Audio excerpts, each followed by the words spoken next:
எல்லாருக்கும் வணக்கம். ரென்னா வீட்டு சமையலில் இன்றைக்கி ரொம்ப சுவையான சங்கரா மீன் குழம்பு தான் பார்க்க போகிறோம். எளிமையான முறையில் ரொம்ப சுவையாக இந்த சங்கரா மீன் குழம்பு செஞ்சிடலாம். இன்றைக்கி சமைச்சி நாளைக்கு சாப்பிட்றதுக்கு ரொம்ப சூப்பராக இருக்கும். இட்லி தோசைக்கெலாம் தொட்டு சாப்பிட்றதுக்கு அட்டகாசமாக இருக்கும். எளிமையான முறையில் ரொம்ப சுவையாக செய்யக்கூடிய இந்த சங்கரா மீன் குழம்பு எப்படி செய்கிறதுன்னு வாங்க பார்த்துடலாம். மீன் குழம்பு பண்ணுறதுக்கு 2 டேபிள் ஸ்பூன் அளவுக்கு எண்ணெய் சேர்த்துக்கலாம். எண்ணெய் சூடாகி வரட்டும். எண்ணெய் சூடாகி வந்துட்டு இதில் வெந்தயம் சேர்த்துக்கலாம். கூடவே 1 ஸ்பூன் அளவுக்கு கடுகு சேர்த்துக்கலாம். கடுகு வெந்தயம் ரெண்டுமே நல்லா பொரிஞ்சு வரட்டும். கடுகு வெந்தயம் ரெண்டுமே நல்லா பொரிஞ்சு வந்துருச்சு. 15 சின்ன வெங்காயம் பொடியாக நறுக்கி வச்சுருக்கிறேன். சின்ன வெங்காயம் சேர்த்துக்கலாம்.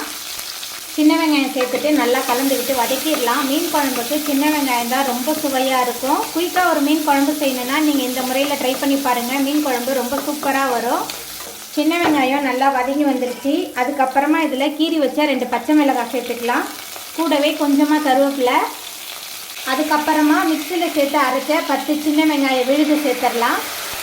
கூடவே மிக்சியில் சேர்த்து அரைச்ச 2 தக்காளி விழுது எல்லாத்தையும் சேர்த்துட்டு நல்லா கலந்து விட்டு வதக்கி விட்டுடலாம். இந்த மாதிரி வெங்காயம் தக்காளியெலாம் நம்ம அரைச்சி சேர்க்கும்போது மீன் குழம்பு திக்காகவும் இருக்கும், சுவையாகவும் இருக்கும். வெங்காயம் தக்காளியெலாம் அரைச்சி சேர்த்துருக்கனால இது சீக்கிரமாகவே வதங்கி வந்துடும். அதுக்கப்புறமா இதில் மசாலா தூள்லாம் சேர்த்துக்கலாம். குழம்பு மிளகாய் தூள் 6 டேபிள் ஸ்பூன், கொஞ்சமாக மஞ்சள் தூள் சேர்த்துக்கலாம். சேர்த்துட்டு நல்லா கலந்து விட்டு வதக்கி விட்டுடலாம்.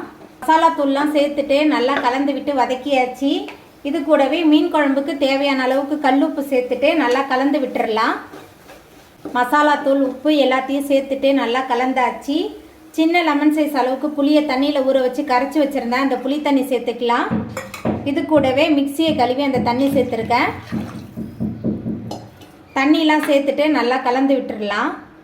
தண்ணி புளி தண்ணியெலாம் சேர்த்துட்டு நல்லா கலந்தாச்சு. ஒரு மூடி போட்டு வச்சிடலாம். எல்லாமே சேர்ந்து நல்லா கொதிச்சு வரட்டும். குழம்பு நல்லா கொதிச்சு எண்ணெயெல்லாம் பிரிஞ்சு வந்துருச்சு. அதுக்கப்புறமா இதில் நம்ம அரைச்சி வச்ச தேங்காய் விழுது சேர்த்துடலாம். அரை முடி தேங்காவை மிக்சியில் சேர்த்து அரைச்சி வச்சுருந்தேன். அந்த தேங்காய் விழுது சேர்த்துட்டு நல்லா கலந்து விட்டுடலாம். தேங்காய் விழுது சேர்த்துட்டு நல்லா கலந்தாச்சு. எல்லாமே சேர்ந்து நல்லா கொதிச்சு வரட்டும். தேங்காய் சேர்த்து குழம்பு நல்லா கொதிக்க ஆரம்பிச்சிருச்சு. உங்களுக்கு எவ்வளோ திக்னஸ் வேணுமோ அதுக்கு தகுந்த மாதிரி நீங்கள் கொதிக்க வச்சுக்கோங்க. அதுக்கப்புறமா இதில் நம்ம சுத்தம் பண்ணி வச்சுருக்கிற சங்கரா மீன் சேர்த்துக்கலாம். ரொம்ப ரொம்ப சுவையாக இருக்கும். நீங்கள் இந்த முறையில் நீங்கள் ட்ரை பண்ணி பாருங்கள். சங்கரா மீன் சேர்த்துட்டு நல்லா கலந்து விட்டுறலாம். சங்கரா மீன் மட்டும் இல்லை, வேறு எந்த மீன் செஞ்சாலும் நீங்கள் இந்த முறையில் ட்ரை பண்ணி பாருங்கள். குழம்பு ரொம்ப சூப்பராக வரும். இன்றைக்கி சமைச்சி நாளைக்கு சாப்பிட்றதுக்கு ரொம்ப ரொம்ப சூப்பராக இருக்கும். ஒரு மூடி போட்டு வச்சிடலாம். மீன் நல்லா வெந்து வரட்டும்.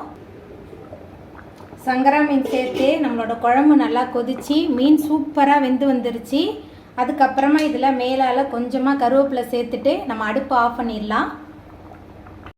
அவ்வளோதாங்க, ரொம்ப சுவையான சங்கரா மீன் குழம்பு சூப்பராக ரெடி ஆகிட்டு. இந்த சுவையான சங்கரா மீன் குழம்பை நீங்களும் உங்கள் வீட்டில் செஞ்சு பாருங்கள். இந்த வீடியோ உங்களுக்கு பிடிச்சிருந்தா லைக் பண்ணுங்கள், ஷேர் பண்ணுங்கள், கமெண்ட் பண்ணுங்கள், சப்ஸ்கிரைப் பண்ணுங்கள். அப்படியே பக்கத்தில் உள்ள பெல் பட்டனையும் கிளிக் பண்ணிடுங்க. என்னோடய வீடியோவை இவ்வளோ நேரம் பொறுமையாக பார்த்தவங்க எல்லாருக்குமே ரொம்ப ரொம்ப நன்றி.